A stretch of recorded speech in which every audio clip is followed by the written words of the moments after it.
Pilate said, Jesus, I've got power over you. And I will do with you whatever I think is best for me. And when we look at Jesus, now Jesus wouldn't have made Forbes' most powerful people in the world list. Look at him. He's bruised and bleeding. His face is bleeding from the thorns and the crown they thrust upon his head. His clothes are in tatters by now. He's been made fun of, humiliated, put to shame.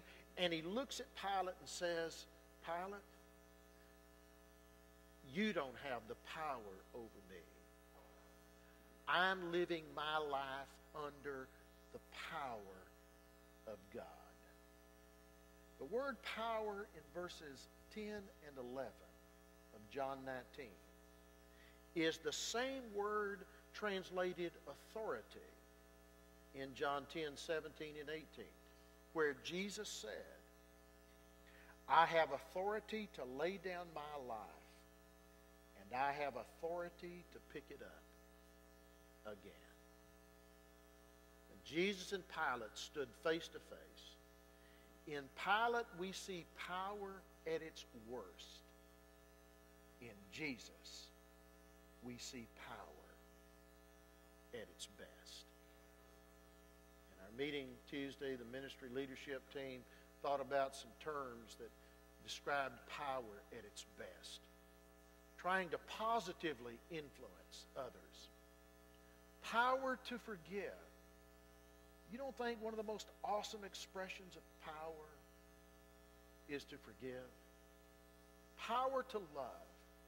Power to be self-controlled. When somebody else is using power to manipulate or oppress me. Humility. That's not a contradiction to power, is it? We can use our power, whatever influence we have, in a quite humble way. Servant heart. Jesus used every bit of the power God gave him in these kinds of ways.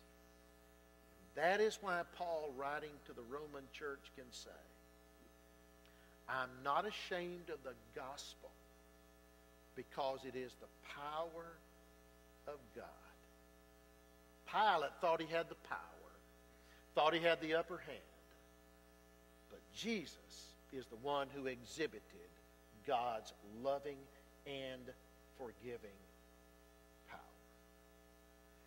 I think the road that many travel in the 21st century is a road that says the more power and influence and position I can have in order to help me and use in a selfish way.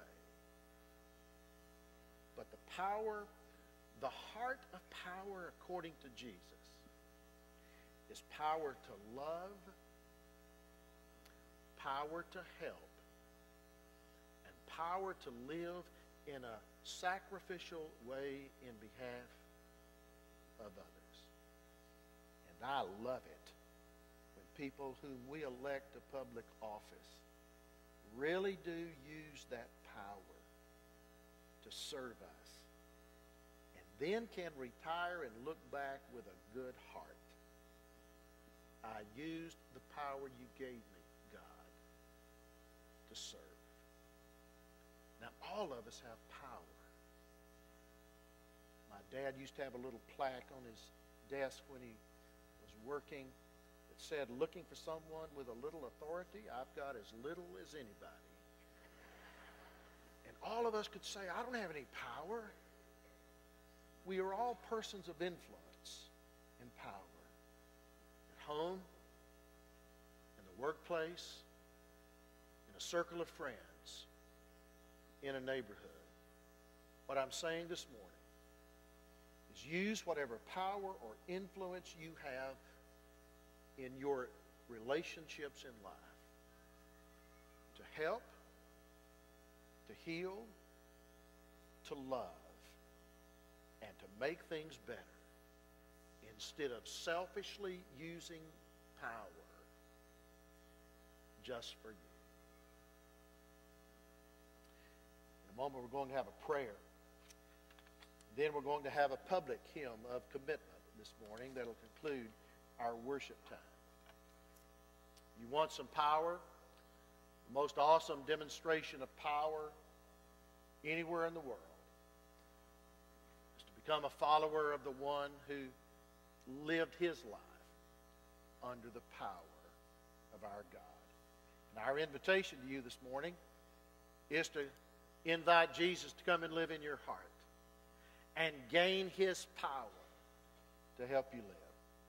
As always, it's an invitation to make that commitment to Christ, make that commitment to our church family. In a moment after I pray, we'll stand and sing. If you've got a decision to make, you come. Holy Father, thank you for the opportunity you give us today to reflect upon the power lived out in the life of Jesus. Power not to hate or rule or dominate or manipulate, but power to love and heal and help and forgive.